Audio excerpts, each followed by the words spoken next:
Barbara, are you drooling yet? I'm drooling. So, sharks. Husband and wife, Jeremy and Caitlin, walked into the tank looking for $200,000 for 10% of their new version of an ice cream cone. Before we talk about any of this business, though, I have to tell y'all how they met. He reached out to her to work on his marketing and all that, and then eventually they fell in love. But the main point about this is it gives us this great moment from Mark. Oh, you slid into her DM. You married your stalker. So this is what the cone looks like by itself. What it is dough that they roll up to look like a cone, and then they grill it rotisserie style. Then they coat it with cinnamon sugar and cookie powders, and you get a spread on the inside like hazelnut or cookie butter. Then they fill it with soft serve, and you can add syrup and some toppings on the top. This is what it looks like after it has the ice cream. They do the whole dropping new flavors every week thing. So for example, this one's red velvet. It costs them between $150 and $189 to make, and they sell it for $7.59. This is actually already a really popular dessert in the Czech Republic, and that's where he first saw it when he was on a mission trip for his church, and he decided to bring it back to the States and make a little business. But how tasty is the business? The business is super tasty, just like that cone. They've been in business since 2018. I'm unclear on exactly how they were selling these then, because then in 2019 is when they got his trailer that they were selling out of until 2022, when they opened two storefronts, one in Utah and the other in Idaho. Here, so now we have two full-time storefronts. Why would you do that when things are going so well with the low overhead? They were slowly starting to grow. In 2018, they did 21,000. 2019, they did 70,000. 80,000 in 2020, then a big jump to 207,000 in 2021. They said they had to get out of that trailer in order to scale, and this year they're projected to do 500,000. In their little Utah store, it'll be hitting its 1 year mark where it's grossed $298,000. And did you make money on that store?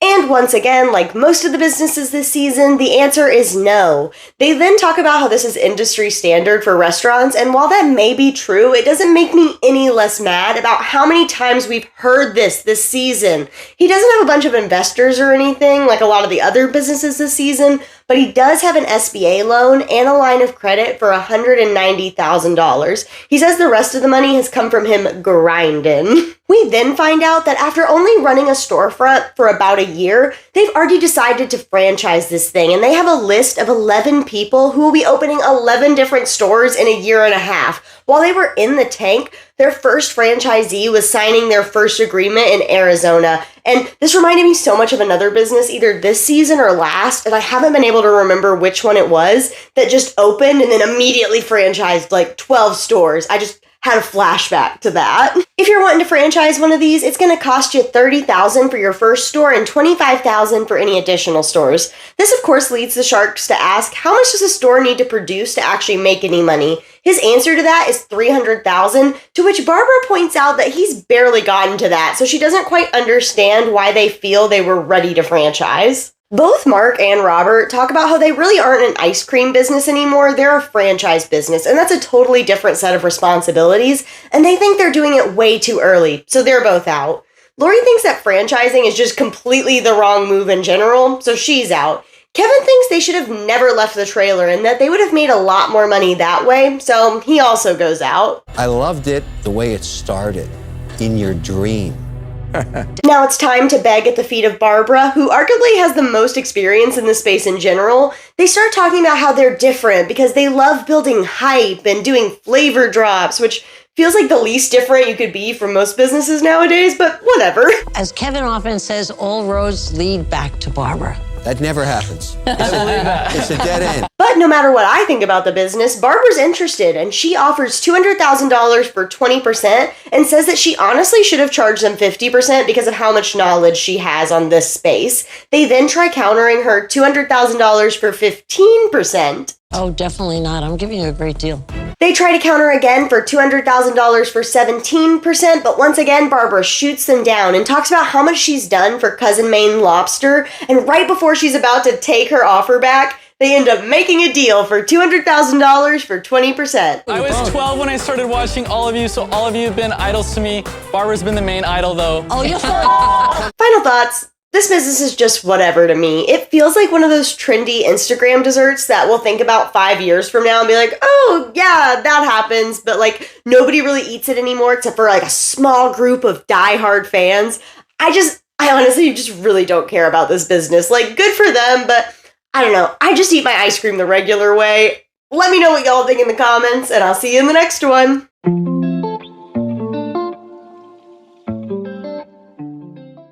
Shake it up, Barb. Exactly. Mike and Justin walked into the tank looking for $250,000 for 8% of their remote Bluetooth buttons that control your phone. Here it is. It's literally just this little bar with big buttons, and the idea is that they're big enough to hit while you're wearing things like ski gloves. It can pause your music, play your music, turn it up, do all that sort of stuff, so you don't actually have to grab your phone. They came up with it while they were on a ski trip, and y'all, they've been friends for 13 years and go on a trip together every year, and honestly, I just think that's really adorable. It costs between $11.57 and $13.37 landed, and they sell for $79.99. Some more fun facts about it: you don't have to strap it to yourself. It also sticks to most non-porous surfaces, and it's water resistant. They talked about a lot of people saying they used it while they're in the shower to play music. They've been in business for 3 years, but only have been selling for 2. In 2021, they did $500,000, and then in 2022, they had done $600,000. I cannot tell y'all whether or not they were profitable. I'm almost positive they did not say it, so sorry about that, but we do know that they have one other investor, and he put in an initial investment of $250,000. Time to dive into the sharks. Mark thinks that with the advancement of voice automation and other technologies, this will just become something that's not needed, so he's out. Robert agrees with that and just can't see this surviving long term, so he also goes out.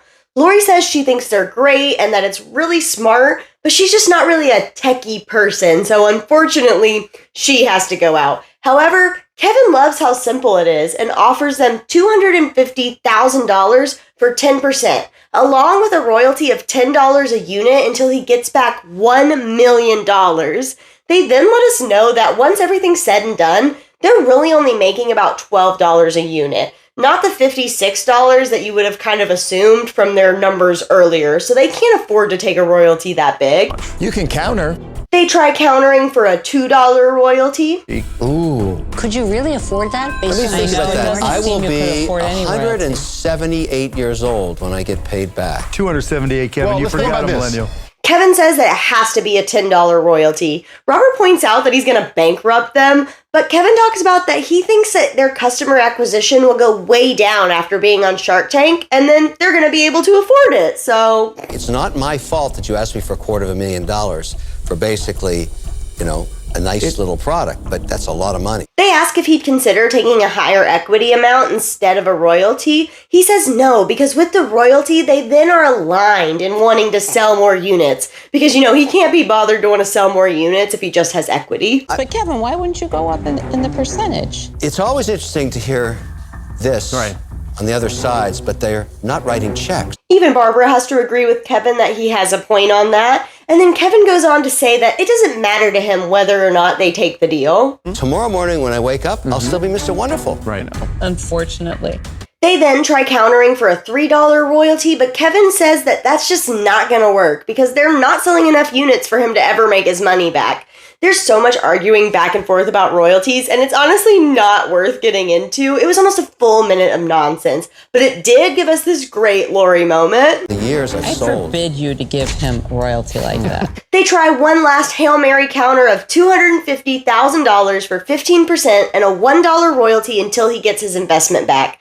But Kevin's just not interested, and they leave the tank without a deal.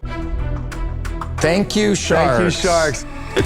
Final thoughts. I feel like I'm about to sound like Lori on this, but they seem like really nice guys. But overall, I just agree. I don't think this is going to be something that lasts long term with where technology is headed. I also think for what it does, it's way too expensive. I poked around a little and I found things similar to this that were significantly cheaper.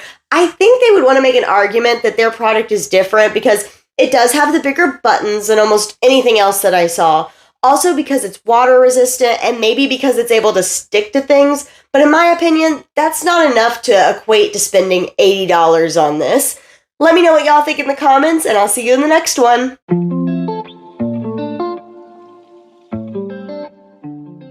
You are. I keep measuring the words 15,000 subscribers, 15,000 against, I'd like $1 million. Woody walked into the tank looking for, you know what?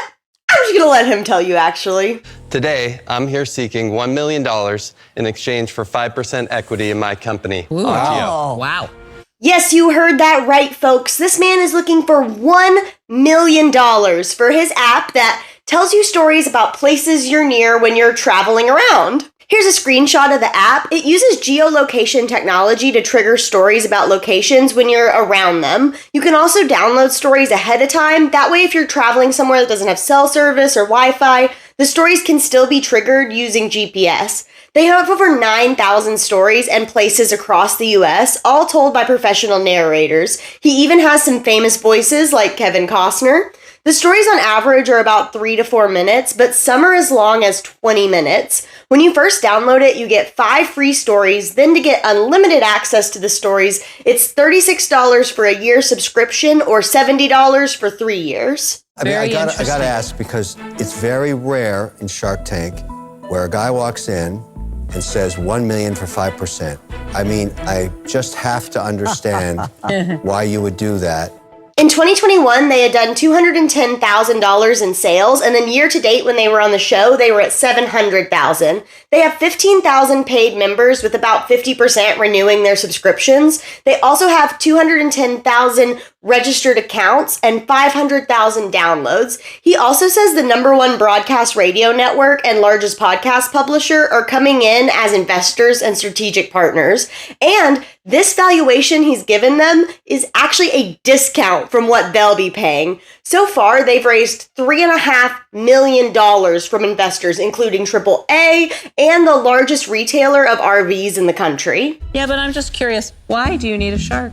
He says the reason he needs a shark is because he wants people who feel strongly about their mission and can help get the word out there since it's a relatively new idea and product. The sharks just aren't feeling it though. Mark says overall he's just not a fan of it and thinks someone like Google Maps could easily add something like this and crush them, so he's out. Barbara thinks the valuation is just ridiculous. Y'all saw that in the first clip, so she goes out. Lori actually thinks it's a cool idea, but says $1 million for 5% just doesn't excite her. She says she'll be a customer, but unfortunately, she's out. Robert also thinks it's fantastic, but thinks people won't want to pay for something like this. He thinks it'd be better if it was like a feature that comes with something else. Last, he says if he would have come in earlier with it, he might have taken a risk on it, but with where they are now, he just can't see it, so he's out. Kevin says at first he thought this was a completely ridiculous idea, but has decided he's credible and offers him the $1 million for 15%. He also offers that anything to do with money, banks, Federal Reserves, he'll narrate it. And then on top of all that, points out that he has millions of followers that he can show this to. Then Woody asks how else Mr. Wonderful sees himself adding value aside from his followers. And Kevin says that everyone returns his call, so wherever he wants to go, Kevin can get him in there.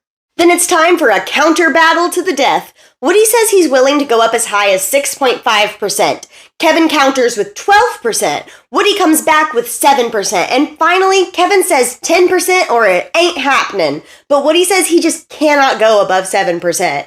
Kevin suggests doing 7% equity plus 3% advisory shares, but then Woody tells him that's how he was already planning to get to 7, was to add 3% advisory shares to the original 5%, and says he really cannot go above 7 because of all the other investors. Kevin, you're throwing all his investors under the bus.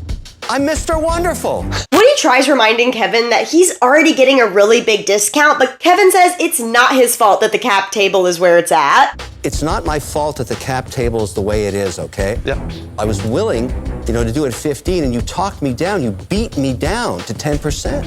But Woody sticks to his guns and leaves without making a deal. Final thoughts, I just really don't care about this product. And honestly, it's just another one of those that it just doesn't make any sense why they're on Shark Tank. They already have huge backing from really big investors, so what's the point of being on? I'm just so sick of seeing businesses like this season, but y'all let me know what y'all think in the comments, and I'll see you in the next one.